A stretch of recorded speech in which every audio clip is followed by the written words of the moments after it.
like to call the Finance Property Committee to order at 5 PM on Tuesday, September 1st, 2015, in the first floor conference room at City Hall. I am Terry Dolan, the chairperson. To my right is Greg Hepp, the secretary. For those at home, let's go around and just introduce ourselves. Todd Perky, City Alderman. Shane Blazer. Scott Kellogg, City Alderman. Tim DeSourcy. Jake Mathias, City Times. Joe Eichstead, City Engineer. Jim Borski, Street Department. Adam Tagan, Planning and Economic Development. Karen Anderson, Assessor's Office. Okay, item number 2. I'm sorry, Chad Whirls is excused as well. Item number 2, a request to obtain bids for the west side assessor plat number 27 for the area bounded by 15th Avenue South to 12th Avenue South and Alton Street to the north and to the south side of the west side, assessor plat 21. See attachment number 1, and Adam, what are you talking about? Oh, I'm sorry, Joe. So Jumped ahead. it's a typical process. Basically what we're requesting is just to obtain bids at this point, and then when those results come back, we bring it back to the committee for review and approval at that point. There's 23 lots for West Side Assessor Plat 27. We're estimating the amount to be about $7,800 to do that plat. The money is budgeted in the 2015 budget, so.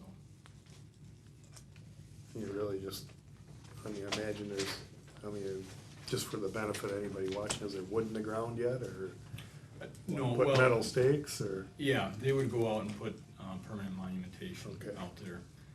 There is a review procedure for that where the surveyor would go out and mark everything temporarily, and then with flags and stuff so that the property owners can see, and if there's any disputes, they have a time frame in Okay. order to make their concerns known and then try to correct things that are in error. Okay. Anybody else? I guess I'll make a motion to approve the request to obtain bids for West Side Assessor's Plat number 27. Do I read all of it? No. That's good. I second that.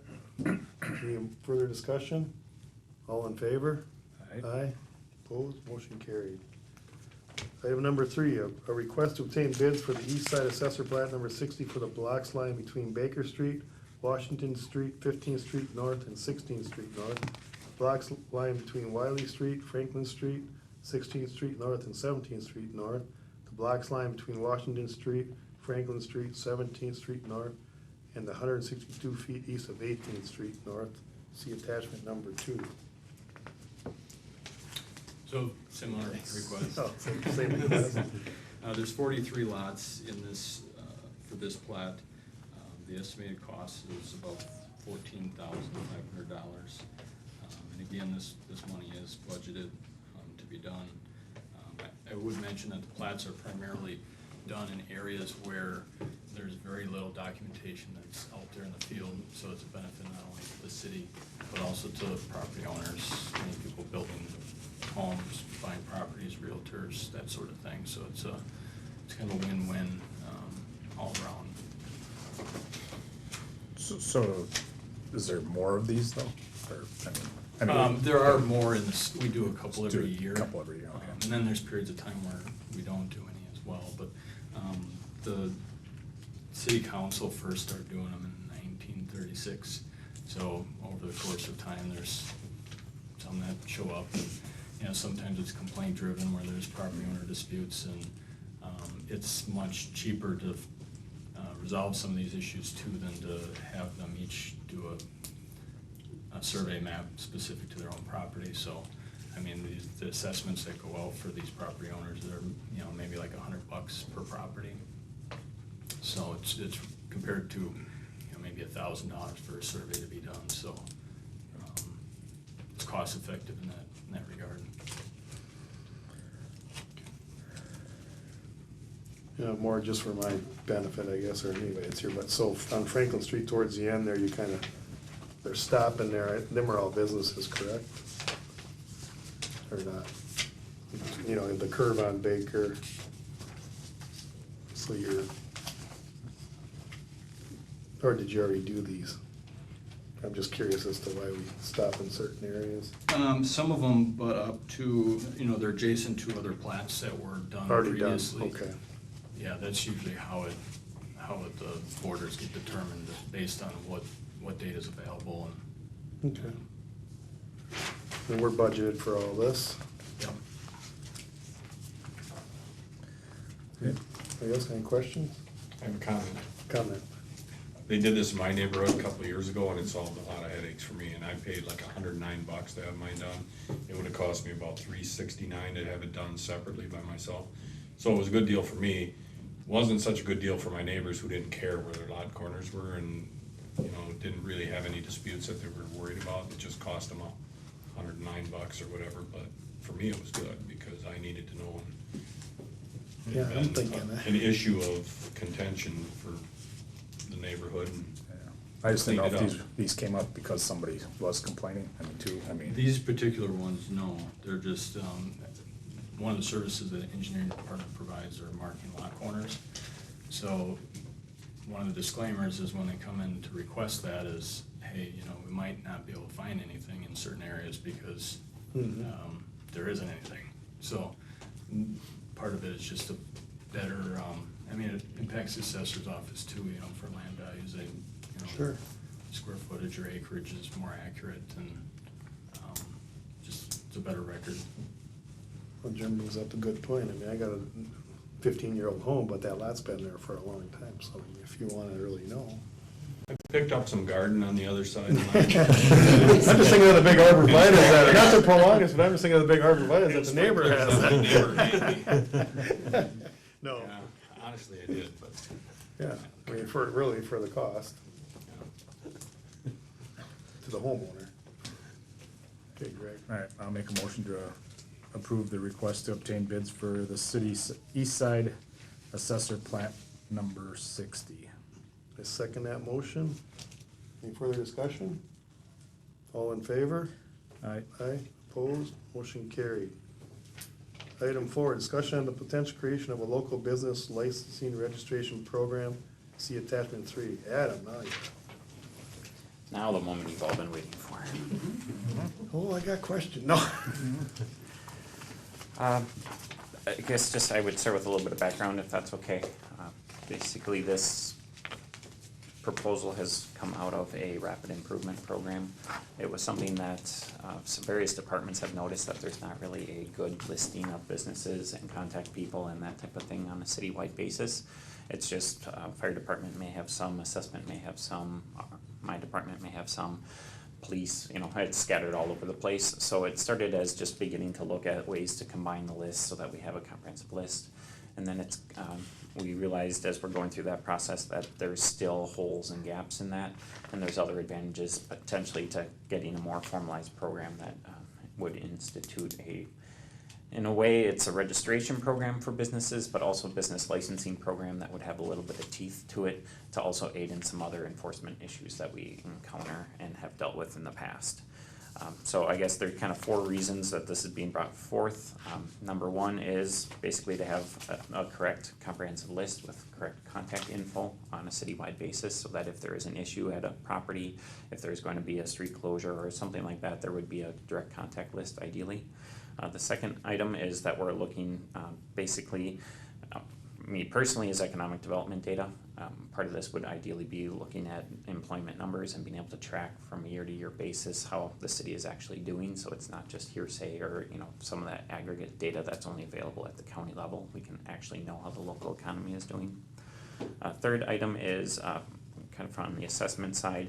Personal property is obviously one of many revenue streams for the city, but it's also about equity and fairness. Some businesses are paying it, some are not, because quite honestly, we don't know about every business without a formal program to require some sort of registration or licensing. And then kind of the final one is more tied to the enforcement, and this is one that really gets the fire department involved as well as my department. Currently, it's not uncommon for a business to open up in the city without going through any permitting or checking in with the city hall at all. And what it results in is after the fact, we're aware of it being open and we walk through and there are violations found because they didn't contact us. And it creates a very, not controversial, but confrontational situation, where basically after the fact, we're trying to get them to bring things up to code. Whereas if they had contacted the city ahead of time for the business licensing, arranged for that walkthrough, you know, it's things that can be dealt with ahead of time and ideally make it smoother for everyone. So those are kind of the reasons that we did this. But as we're working through this, we're at a point where we've got a fairly comprehensive list. It's about 1,300 businesses, I think, that we've combined from various things. Obviously, we've begun drafting an ordinance, but the group felt it was time to bring it before finance at least and really get a sense from the alderpersons, is this something you actually want us to be working on before we really begin to work on things like applications, explanations, and, you know, kind of like a full-fledged program. So that's why I'm bringing it forward. Karen from assessment is part of that project team as well. Shane from the city clerk's office is part of that. We have 2 representatives from the fire department. We have our IT person, and then we have our ordinance control person as well, who have all been kind of working together on this project. So with that, really just looking for feedback. Are we crazy for even proposing something like this? Is it something you think is worthwhile and will aid things? Just before we move forward, kind of want to get that sense of direction.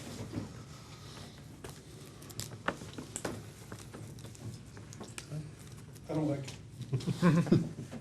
I think it's government getting bigger, government looking for more control, more compliance. If you want to get some teeth to have ordinances enforced, I think there's other ways to do that, other than calling it a licensing fee or a registration or whatever. You're asking every business in the city, whether it's paper mill, whether it's Shopko, whether it's My Shop, whether it's a ice cream stand, to allow the city to come in there, count their employees. You wanna know how many employees they have today, when they're gonna shut down. This is, government doesn't need to know all this stuff. The city doesn't need to know all this stuff. Right now,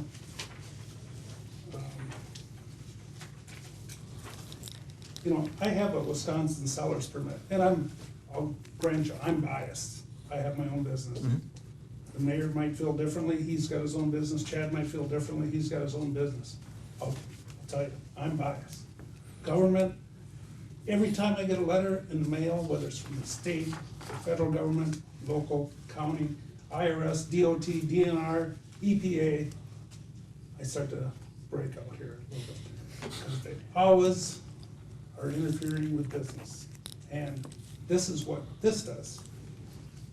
You have someone coming in and telling you, you know, this doesn't look right, is this ADA compliant? We're gonna shut your ass down, right? You got fire marshal coming in, how come you got all these newspapers stacked here behind your desk? Well, I'm reading it. Well, we want them out of there. Stuff like this, you know. I understand a lot of the reasoning behind it. You're looking for some teeth to enforce ordinances, you're looking for some teeth to collect on taxes, whether they're back in the arrears on real estate taxes or their property taxes. I understand that.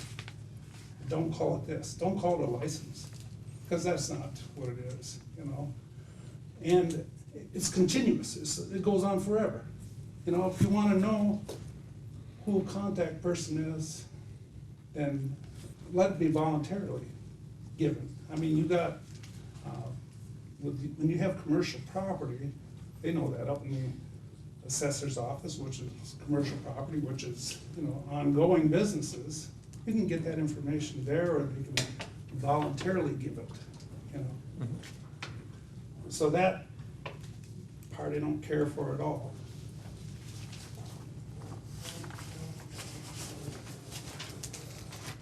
When you talk about illegal businesses, in here in 20.15-7, what is illegal operation? I mean,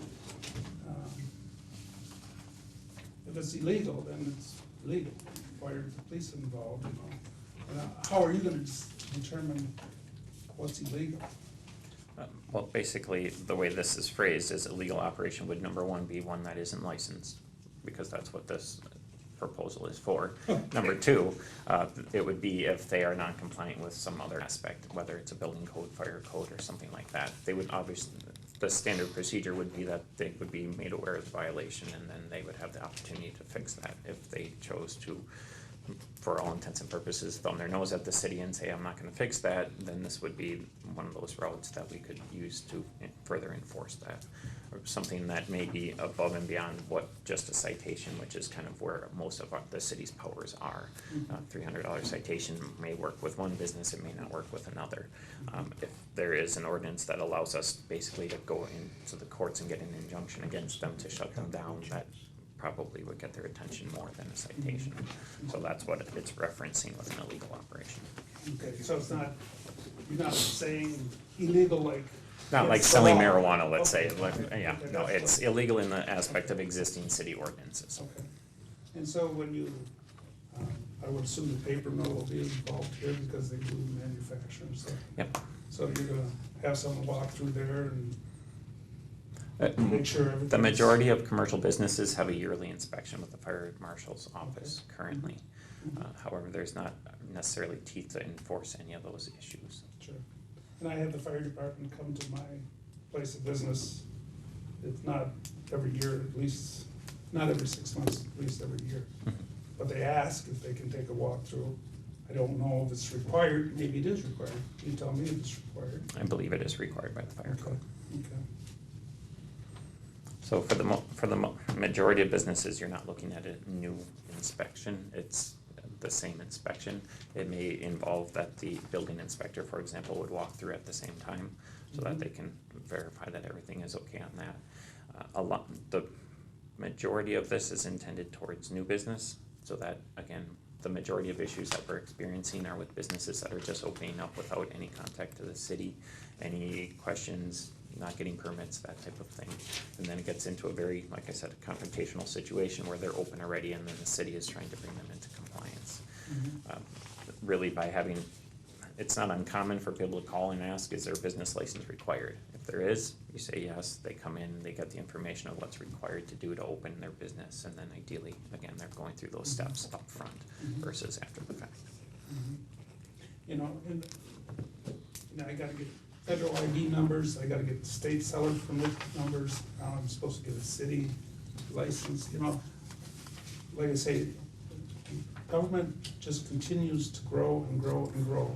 And this $25 initial fee and then $10 per year, you know, I can see that morphing into bigger amounts, and those are small amounts.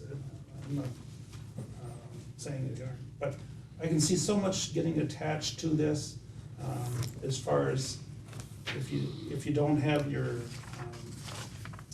signage right, whatever, you know.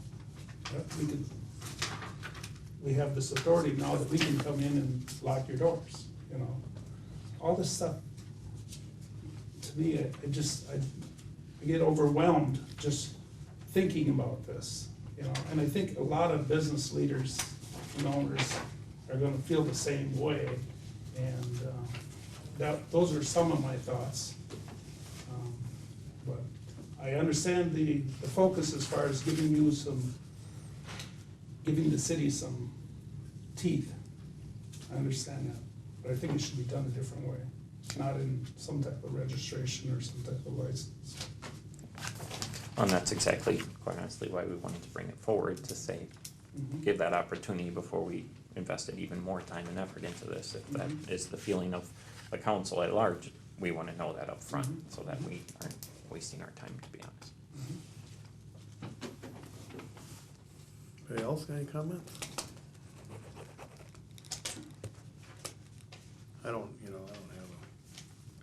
I don't liken this to a bar, cause we charge liquor licenses already and stuff, but I understand the reason you wanna do it, I think. And I'm not speaking for Chad, but I'm guessing I know what he'd say too, probably along your lines, but, you're not charging a lot. I mean, is there any way you can grandfather businesses in? I mean, Yeah, it's a local ordinance, so the flexibility as to how the council would wanna set it up would be up to the council. We would obviously put forth recommendation ultimately, but it would be up to you guys to figure out how you would wanna do that. Whether it's saying that there is no registration fee or licensing fee, it's a no cost item, that's a possibility, or you grandfather all existing businesses and only new ones in have to pay that initial fee, you know, there's all sorts of possibilities out there. If there's concern on the type of information we're looking for and we feel it's too much or too little, again, that all this would be part of what we'd be developing moving forward. The $25 and the $10, that's just, it's a placeholder, it's something that other communities have charged, so that's what we went through. We figured obviously if we put no fee there, then there wouldn't be a fee, so. Had to start somewhere. You're really looking just direction, should you continue, and, I mean, I guess you took in some of the stuff that Mr. Furkey just said.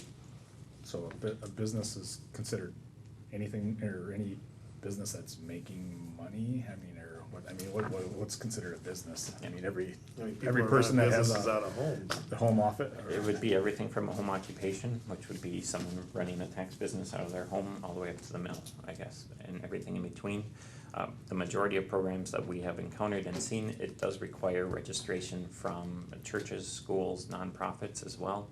It does not require, it's kind of split, but some require them to pay a fee, some don't, as being a nonprofit status.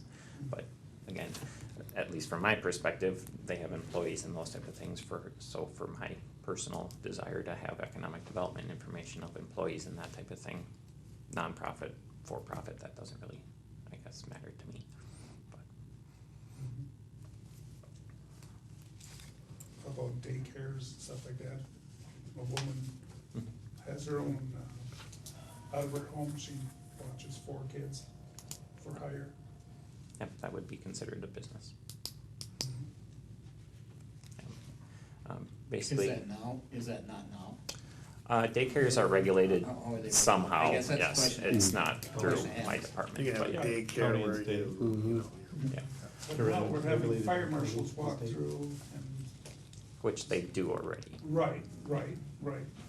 But how about the building inspector and stuff like that? Building inspector, we used to have our own daycare licensing, I think that was taken out by the city and then, actually, it was before me, but either in the 90s or early 2000s, I believe. They were pulled out basically because the state took a more aggressive stance on enforcing daycare regulations. Another license on top of license. It's, Your liquor license. I was here when we got rid of the daycare license, just because I felt the same way. We had a city license and then you had to get a county license, and I thought, why are we doing what the county's already doing? And for a small fee, just didn't make sense. So at that time, we got rid of that.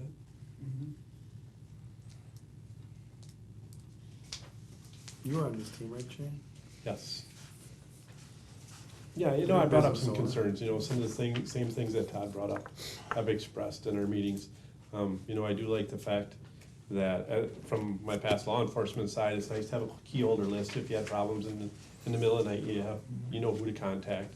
I also thought it'd be rather interesting to see an inventory of the types of businesses we had in the community for the economic development stance, but I do agree, with my business too, every year, you get the LLC re-registration for the state, you're paying for that, and you're paying for something else, so, I expressed some of those things, but I think on the other side, there is some good information that could be gotten.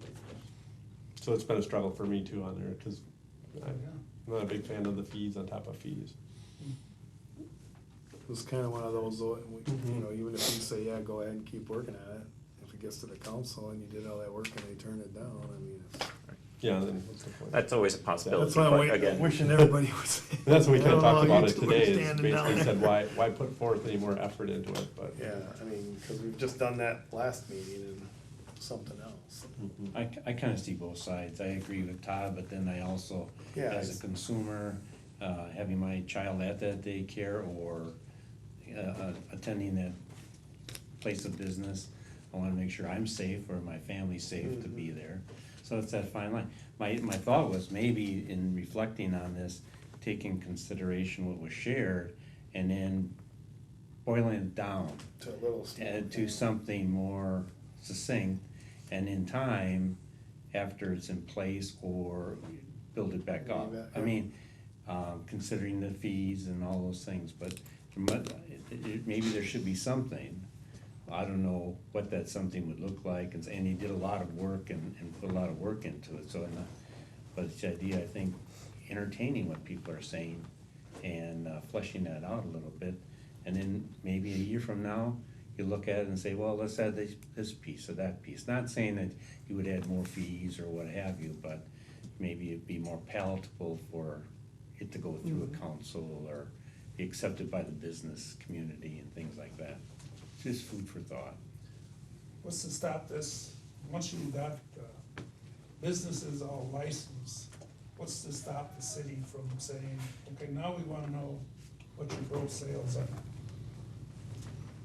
Well, Every that, business. And you- that would We wanna know what your ultimately gross be up sales- to the council to decide how, Right. where. Well, I it's done. understand, but we're delivering the baby here, right? I mean, this is where it starts, okay? For much lesser cost. Right. But, okay, so now, the city wants to know what your gross sales are, okay? And then this is gonna be, that information can be used also to start getting, well, if Joe Blow's making 300 grand over here, and Mary's got her daycare and she's only making 45,000, Joe should probably pay a little bit more for his license than Mary, right? So, I mean, you know, I've been in business a while, and I know how government is. And they always want, whether it's information, compliance, money, they always want. And then they never don't want. They never send you a letter to say, you know, sorry that you were hurt last year, and, you know, or thank you for the thousands of dollars you sent us last year in revenue, we were good stewards of that, and this is what we did, you know. You just say, it's going up, you know. So, I'm not a fan of growing government in any way, any respect, you know. And this grows government, this grows city government. And you're saying you can do it with the software you got, you're saying you can do it with the manpower you got, but you won't be able to continue that because it'll keep getting bigger. There'll be more things attached to it every year. That's my thoughts. Some more of my thoughts. But that would go through the council. Yep. It will. I mean, you don't have to add to this. No. And is there something that can be created that can meet a need, but emphasizing what you're saying, that it won't grow? I don't know how you would do it, what it would look like, and what would you call it, but something to think about. Yeah, and I'm not putting a plug in, I mean, we do a lot of the improvement programs at work too, and I actually like the programs, but, they've done a lot of work on this, maybe all they're looking for here is a recommendation to come back with something. I mean, if they're still working on it, I don't really, personally, I don't have an issue with them coming back, Sure. but you're right. Then where does it grow into, and so, but to Scott's point, you know, we can stop that, you know, well, whoever's on the council. You're gonna have to run for another term now, so. I look at it, you could stop it, and I'm a consumer too. Yeah, I understand business, but I'm a consumer of businesses, and so, You're, you know. whatever you, however Yeah, you. you're also gonna be, you know, have to be, well, we'll have to be wary of this, as this moves on. I don't think Mr. Furky and the only business owners in here, I apologize, Yeah. anybody else that owns a business, but there'll be more people coming in here. And we will, as a council, listen to those people, that's our Yes, duty, yes. so. So if, I guess you're looking for a motion to go move ahead. It doesn't even have to be a motion, just I would a say, sense. I Again, think we, you know, but I would say we're willing to let your group move ahead with the thoughts that were just presented here. Less is more. That's what I'm getting at. There's more. I heard loud and clear, he wants smaller, and that's part of rapidly and stuff, so just get her to one page and two, and let's see what we can One do. paragraph. Ordinance one. Maybe you can leave out like a certain plat over. Name and address. People are watching. But it's good points. I mean, I don't, There are definitely different scales. It can be a volunteer registration program all the way up to, well, you can get really technical, right? Kid mows a few extra lawns, is that a business, I mean, that's, I think, to Todd's point, it's. But it would be nice to know if there's a business in your neighborhood that's, maybe people wanna know that. And I can go down here and get carry out or something that's right in this house, I mean, that's happening, so. Okay, okay. so continue, I guess you got our blessing to continue ahead. Keep you abreast of how things progress. Okay, thanks. Item 5, 2016 budget update. It's done? No. Jim said that's why he was here. No, just real brief. I mean, we're still targeting the October 6th Finance Committee to get you the executive budget. Hopefully at that point it'll be balanced and ready for your review. I'll be frank in that the budget process is a little bit behind this year. So, but that's still the target. And I guess it's just kind of wanted to bring it up to kind of start getting it on your radar and what you feel you might want to do in October as far as for scheduled meetings to review that and how you might want to go about Yeah, I was reviewing gonna that. Say you don't wanna, you want it to be a pretty firm thing, so I mean, if you need time, we can. Right, I'm just, I can't speak for no, yeah, but I just want, Chad, but because yeah. theoretically, we approved the budget and the tax levy at the third Tuesday in November. So if we can get it to you by the 6th, that affords you about a month and a half to review it and have as many meetings as you would like, but I guess just want you guys to Yeah, start we're thinking thinking about about, a couple for sure, right? yeah, so that maybe we can start connecting on maybe some dates in October so that we can have some budget reviews and then we can notify the department heads, which department heads you might want to have come in and present their budgets and things like that, so. I would say, Tim, if you wanna bring something to the 6th, and then we can go on for, I would think we definitely want a couple meetings in. Yeah, Right? I mean, we did, I Yep. think we did last year. so maybe I'll kind of put together Okay. a schedule or something that we can, Yeah, give us a shout out. And stuff like Shane, that, and so. Send it out and we'll. so, yeah, we'll be facing some challenges. One of the big ones is our expenditure restraint number. That's basically is that your general fund expenditures can only go up a certain percentage based on a formula, and that formula is they take your net new construction, you're allowed 60% of that, plus then you take that percentage and add in the CPI from October 1st to September 30th. And then that's the amount that your general fund can go up. Where net new construction was only 0.42% this past, and CPI is running very low, even though you've heard that it's kind of starting to pick up. It's not gonna pick up enough to make a material difference in the average of the previous 12 months. So we have 2 months to go, August data and September data, but right now, I'm just looking at maybe a CPI of 0.33. So that means that our general fund budget can only go up 0.6% out of a $20 million budget, so we'll be facing some.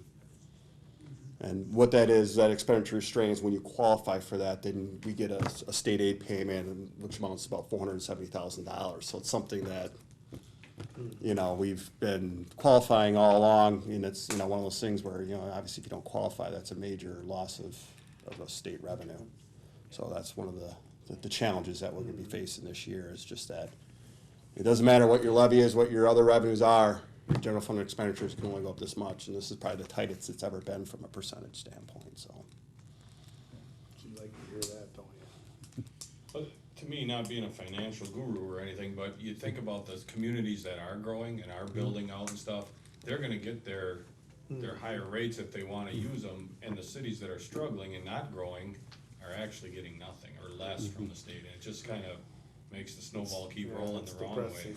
Well, you can even say that about the transportation aid formula. It's based on a 6 years of expenditure. So if you're a growing community and have a lot of eligible expenditures, because obviously you have more infrastructure to maintain and things, but you also have more of that tax revenue, that tax base to help pay for that. Whereas if you're kind of a stagnant or slow growing community, you know, you don't come out as well in the expenditure formula. If you remember, for the past number of years, we were losing actually transportation aids.